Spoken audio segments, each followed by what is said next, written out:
All right, what follows is an example of proof by induction. The nuts and bolts, the how to write, all that stuff is going to be discussed in this video. The why that it works is something that we discussed in class, and something that should be examined until you really appreciate the value of this method as proof. Also, the idea that direct proof is something that we're more familiar with.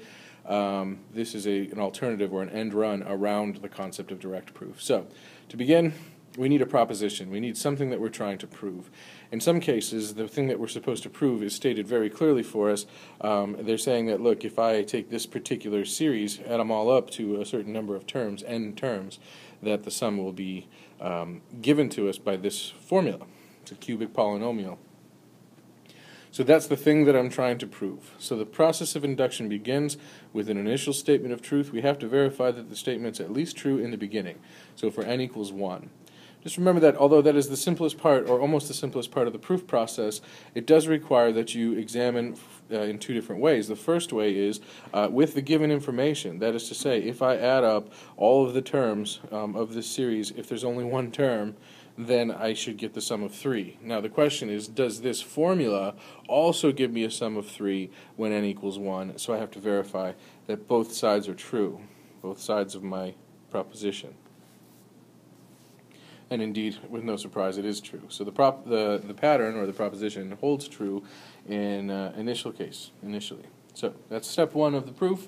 Step 2 of the proof is you make an assumption. This is very important because what we have to do is assume that something along the way, this is going to be true for a certain number of terms within the series.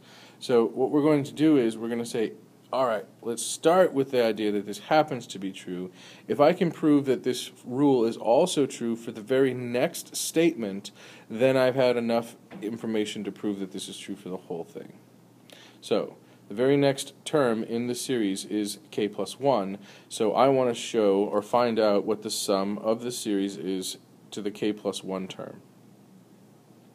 So in other words, this is the formula for n different terms. All I have to do is prove that if I add up the next term up, that I'm going to get n plus 1, n plus 1 plus 1, 2 times n plus 1 plus 7 over 6.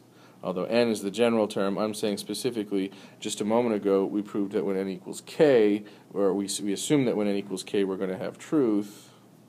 So we assume this to be true. Let's just add one more. We'll go to the end there. Alright, so this is where we actually get into the mathy stuff. The one thing that's going to separate induction proof from any other induction proof is this stuff, step 3.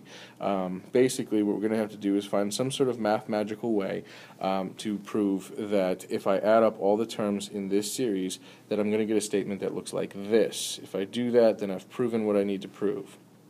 The other key, the linchpin here, is we have to use that assumption statement that we made earlier. Somehow or other has to find its way to fold into this statement that I have over here. So what I did is I started by breaking down the series into term by term. We have the first term, the second term, the third term, and so on. This will be the kth term, and this is the k plus 1th term. This is the last term of the series. So what I've done is I've made an assumption about the sum of the first k terms in step 2, so I'm going to now use that assumption to say this is the sum of the first k terms, this is plus 1 extra term. My assumption was that this is true.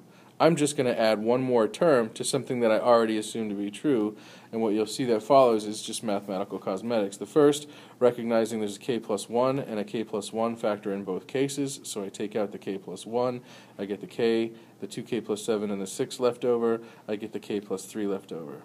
Now I'm going to combine the fractions in the middle by addition, and I'm going to distribute the k here, I distribute the k, and then here I find a common denominator, and that's what gives me this. I collect like terms by adding the numerators, and I get a quadratic over 6, and I factor the quadratic to learn that I have k plus 1 times k plus 2 times 2k plus 9, and if I examine this closely, I'll see k plus 1 plus 1 is k plus 2. Distribute the 2, so we get 2k plus 2 plus 7, which is 2k plus 9. Therefore, I've proven it. Now, to actually make the proof valid, we need a concluding statement, and the statement always has to be the same. We first say, since the proposition is true for n equals 1, And if truth in n equals k leads to truth in n equals k plus 1, then we can say that the result is true for all values of n positive integers by mathematical induction. So put all this stuff together, you've got an inductive proof. I hope this was helpful.